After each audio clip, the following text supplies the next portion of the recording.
Now, if I'm not feeling enthused in Krishna consciousness, then maybe I should come and join such and such party on the other side of town.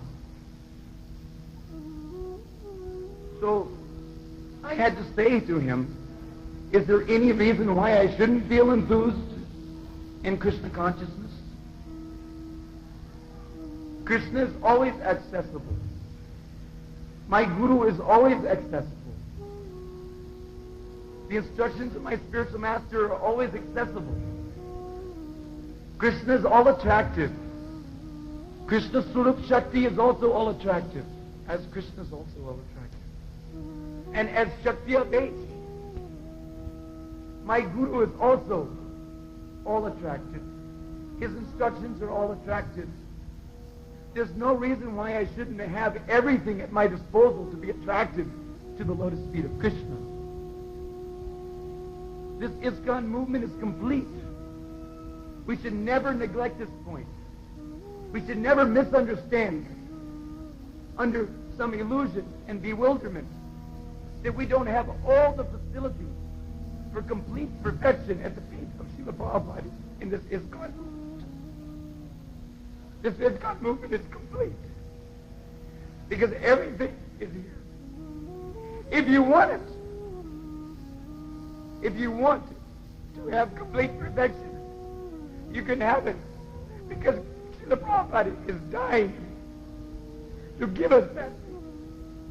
He wants to give us that. But he wants to see who is receptive. Who wants to get that thing? Who wants the eternal relationship with Krishna? Or who wants to be satisfied with love, puja, and pratishtha, and various other grosser manifestations of material consciousness in the name of Krishna consciousness? You can have all perfection. There's no doubt. Srila Prabhupada will give you all perfection. From him, everything is coming. It is not limited to the words written on a book. It is a heart's affair between the sincere disciple and the spiritual master. When the spiritual master is satisfied with the service attitude of the disciple, never mind what service. He may be the smallest pot washer. He may be the biggest guru or GBC man. These are all menial services at the feet of our spiritual master. There's no higher and lower service on the absolute platform. They're all menial services. When he sees that we've actually taken up the menial service attitude, then he understands that we've actually come to the realization of Krishna Nityadas. Then he reveals more than the vague concepts of the thing. He becomes satisfied. And by the satisfaction of the spiritual master, from a heart to a heart, he reveals everything to you. There's no doubt. It is quite possible.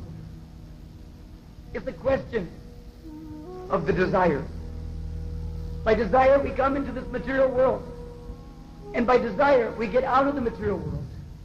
If you have a pinch of desire for material gratifications, however subtle it may be, Krishna is so kind, Srila Prabhupada said, that he'll give you another chance to fulfill that material desire by awarding you another material body with which to pursue that paltry sense gratification.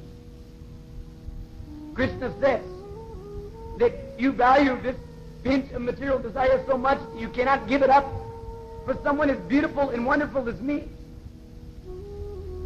Srila Prabhupada is saying practically the same thing.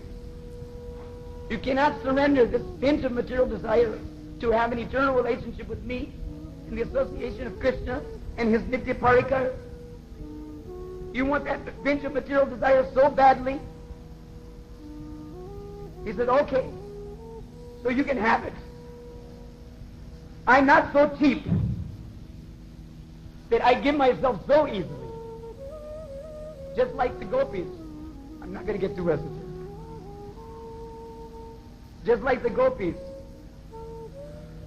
They went through painstaking, arduous practices of Raganuga Southern Bhakti in their previous lives, some of them, as the sages of Dandakaranya. You know the story. Everyone knows. 5 kalpas it took them to finally be granted admittance into the Bhoma Leela of Krishna by taking their birth from the wombs of gopis. Yet still, although they had attained Sarup Siddhi in their previous lifetime,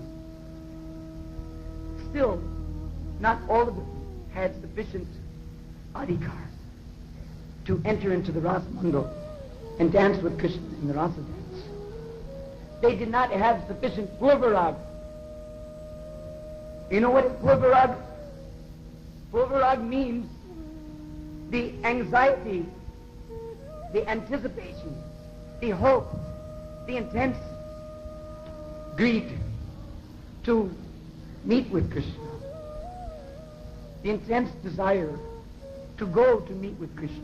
They did not have that sufficiently. They were not awarded their Vastu Siddhi. They did not have spiritual bodies yet. Some of them had, and they were able to go. Because it's individual. This point is an individual affair. Some of them were locked into their rooms, and some of them were able to go. The point is that in the ultimate issue, everyone has to fly his own plane. That doesn't mean that we don't take advantage while we're on the ground of the association of our God brothers. We don't take shiksha.